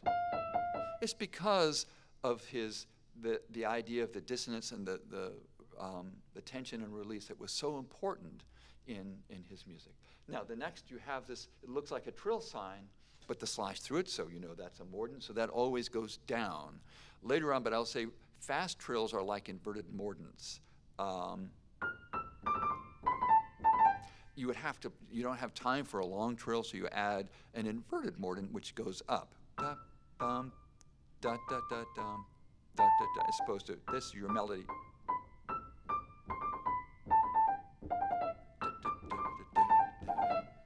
So you have to use them. So then we have these complicated things which you must teach them sort of separate. So the trill with the mordant, that's the third one. So you start the trill as you ordinarily would. Dee, da, oh, in this case, he's written it started on a D, so da, da, dee, da, da, da. And then you just add the mordant at the end. Da, dum, da, da, da, da, da, da, dum. Then we get into this idea of, well, should all those notes be exactly at the same speed? Do you have any thoughts? Well, it depends. It always does, doesn't it? Well, it has to do with the length, I suppose. If the trill does go on a bit, don't you think a little variation in the speed of the trill would be acceptable? Otherwise, it kind of sounds like the car horn. Are you bored yet? Of course you are. Or something like that. So I believe, unless it's very fast, that there should be what I call a little journey within the length of the trill. It might start a little slow. It might have a little imperceptible growth in dynamic, and at the end is a kind of a taper to the trill to kind of let it release at the end. So going on, the cadence, which we know is the turn. And now this gets a little more complicated. So it looks the way it sounds. So when you help your students understand that, if the little tail goes down, that means you come from down below to go up. Da da dee da dee da da da da da da. Now we know this as a prefix, suffix. So the beginning and the end. The trill proper is just, so it's sort of like an unadorned trill. It's like, do you want the seam of your clothing to be raw with the edges, or do you want it to be folded under and then sewn? Well, it finishes the seam better. It finishes the trill better. I call it a dopplet cadence. Okay, and then it goes on. So I don't need to go all through these. You have that, I think, in your handout. So the great news is that Bach left this to us. Okay, so no, starting on the upper and the lower neighbor. Does this continue always into the Baroque? You should know by now. It depends. Okay, we're going to look at, and I really need to look at, all right, so the appoggiatura, we want to talk a little bit about this is that we've talked about it already. It's written many different ways, so you can look at that. Just so you know, the top would be the way it was written. And then you would play it subsequently going down in that column, so A, B, and C. So what do we know about the appoggiatura? On the beat, off the beat? Is it or? Appoggiatura is almost always on the beat. Dum, dee, so you're emphasizing the dissonance and then releasing it. So you're heightening that sense of dissonance. That's what these were all about.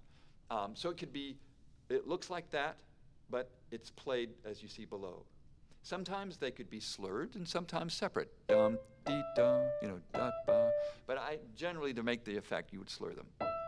Okay, so now let's see it in action.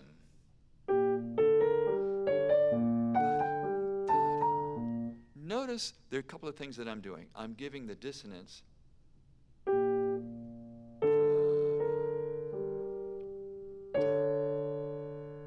I'm letting that linger a little bit on the dissonance to allow it to have the effect in the release. This is the things that you feel, as I said, if it were.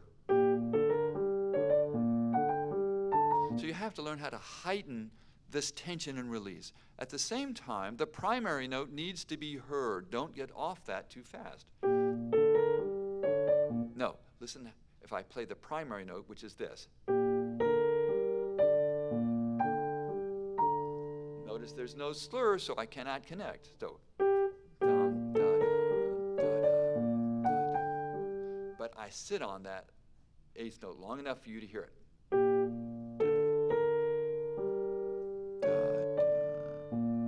Let's hear it as written with a little emphasis on the primary note. Am I playing it on the beat? Yes, I am. Da, da. So here it is with a musical context. And notice what, on everything else, you're getting what? A syncopation.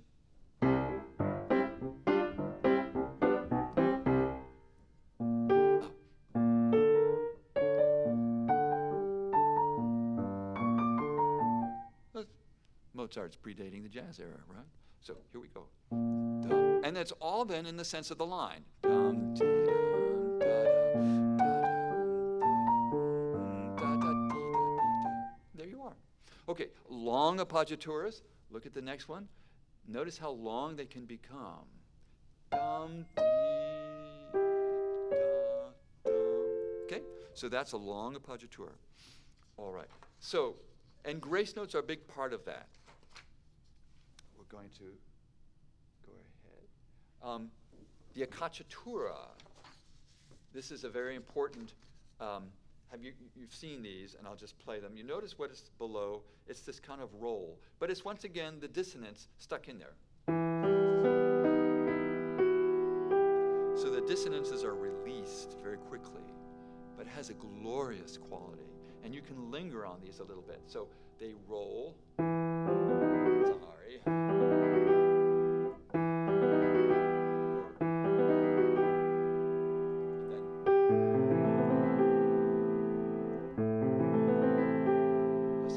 I'd like to hold on to the dissonance longer. So it's just totally up to you. But they're fleeting. But that's how you would write them, little slashes, okay? Preparatory notes, how do we know when to start the trill? Well, there it is. He said upper neighbor. So he doesn't always do that, but there it is, okay? Now look at here. You have this. Is this on the beat or before the beat?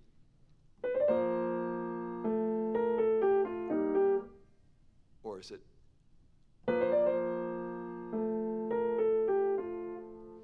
Generally speaking, those would be on, da, da, da. Why? Because we have a B natural and a B flat. So they would like to have that dissonance. But it's fleeting. It's so fleeting. If you ever have a note, and your student says, well, it sounds bad. Yeah, you say you're only on it a nanosecond. It's going to go away. Your heart, but it adds a flavor, okay? Now we have the trill. Now the trill should be on the dominant note or on the primary note when it's part of a melodic line. Remember that. You don't start for the upper neighbor if it's part of the melodic line. Da, dee, da, da, dum. So instead of doing that, which would disguise the melody is. So when there's a long trill, often like a pedal point, also to be played on the primary note. So da da da da da. I want to go da da da da dee da da ba ba ba da da. So it starts on that. When you have a chain of trills which you cannot see, the chain of trills with successive notes, they start on the primary note. So here's your melodic outline. Well, if you have to play the primary note so you don't disturb the melody. Dee, dun, dun, dun. So the outline of the melody is intact. Okay, so these are trill starts. Now, with Beethoven, do we want or? Scholars are pretty clear. They want the dissonance.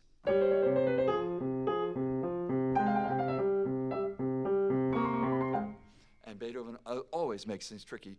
He does put the release in the trill. You see it, so you have to do it. You can't go, but it's da da da da da da bum. So when students are trying to work this in, they have to think about the numbers of oscillations. So at the very minimum, for a trill to be a trill, you have to have like 4.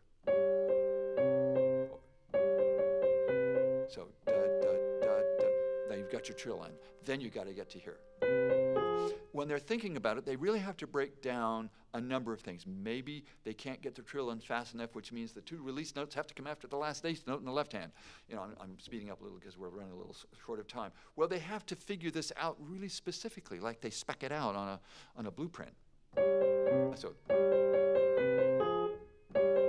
So what if they go past the last eighth note? And then, so they have to figure out exactly where it's going to go what.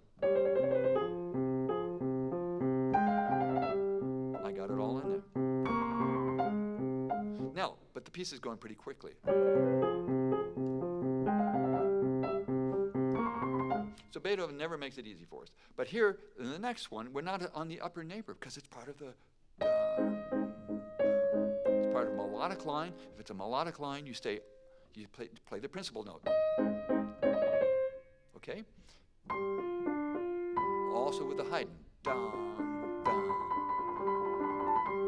Now remember with the trill, if it's a long trill, create a little life in it so it's not just a car horn. So I start a little slower and I sped it up. Okay? That takes years of skill. Okay, short trills, we don't need to go all over that. The inverted mordant, we know, well, a mordant is always from the primary note down and back. But if it's inverted, well, it's usually, notice that Haydn wrote a trill. You can't play a trill at that speed on this piece. So you would use an inverted mordant for that, okay? And then the turn, I don't need to go over that except to say, look how many versions you could see of that turn. So these are all written out, but we know the turn starts above the note, goes down to the, goes down 2. So if you see it, look at the far left at the top line. That's basically how you always would see it. So you would never do, you have to start on the B and then start on the D. Da, ba, ba, ba, ba. Now I try to keep the rhythm intact. Dum, dum, dum, dum, dum, dum, dum, dum, dum, dum. So for timing, I try to always, in all ornaments and all things, trying to keep the underlying rhythmic architecture always the same. All right? All right, quickly on to pedal. What about pedal? And the main thing is don't blur and don't create. So with Bach, there's no place for the pedal. There's very little place for the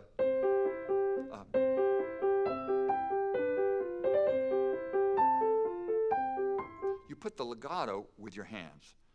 The legato pedal is for other functions. It's not for legato. If you can't make legato with your hand, sort of like you don't use the soft pedal for soft. Use the soft pedal for a change of color. Use your ability to diminish the sound first, because remember, changes of color don't always work, but you should be able to play soft. Now, this little bit of, so Beethoven does use the pedal, just use it with caution. Some of these are his marks.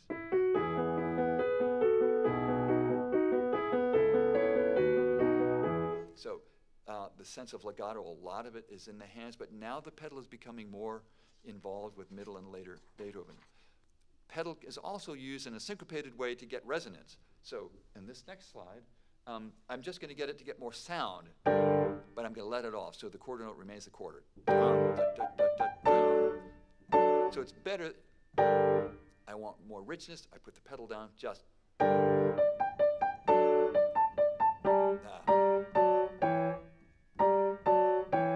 Sounds better then, but if you wish it that way, okay? So be thinking about using the pedal. Now finally, Beethoven expanded the use of the pedal dramatically as he did the trill. Now this is a note, a page from his Beethoven Fourth Concerto. And remember, the forte piano of yore did not sustain as long as it does here. Now let me just use one pedal and you'll see the problem.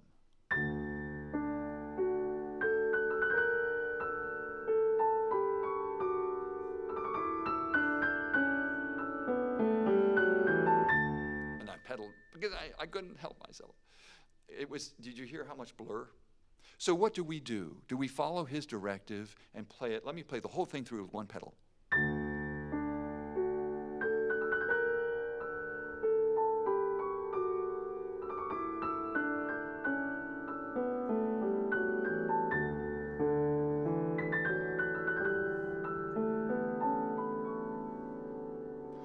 It's an amazing ethereal effect, and I think on the forte piano, if you ever try one, you won't have it. So what are we left with? Could we use half pedal?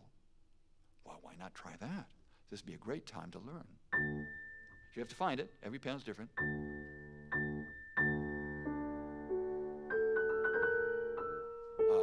I have to find it, but it takes a little time.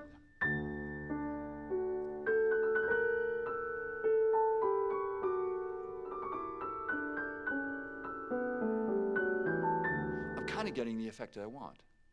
So we're almost to wrap this up. I was just going to mention a little bit the idea of trills. We had talked about trills, upper neighbors a little. Notice that Beethoven took the language of the trill to a whole new dimension, and I'll finish it up here because we've gone over. Because this is the final thing here. So last sonata of Beethoven, these wonderful trills become almost as if they're instruments themselves that are part of this texture. And I'm reading that.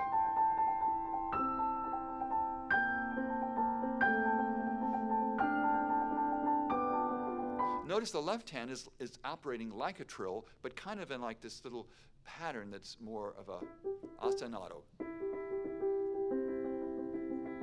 So he's using two forms of a trill, and then he's over the above of that, he's just tapping out those top notes.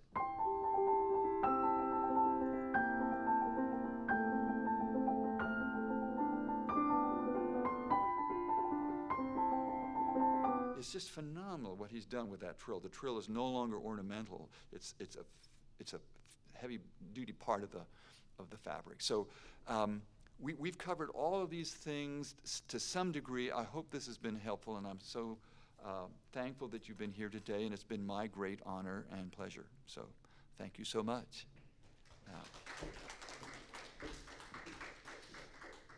That light is right in my face. Thank you so much, Dylan Savage, for your insightful lecture today. We'd like to all invite you all back on Friday, October 15th. That's 2 weeks, for Dr. Vincent Van Gelder, and he will be doing the Romantic period, much in the same way. He's going to talk about literature from the early intermediate up through early advanced and the different interpretive styles that we can teach our students to incorporate. So thank you, and also know that this is available for you on YouTube. If you want to go back and review something, it should be up in the next 24 hours, and you can just go to Ruggero Piano on YouTube, and all of last year's lectures, as well as this year's lectures, will be posted there. And you can see how many hits you get. Well, all right, I'll make that a first for me. There you go. Thank you so much. You're so welcome. I'm definitely here to take any questions. I'm just going to exit from this program.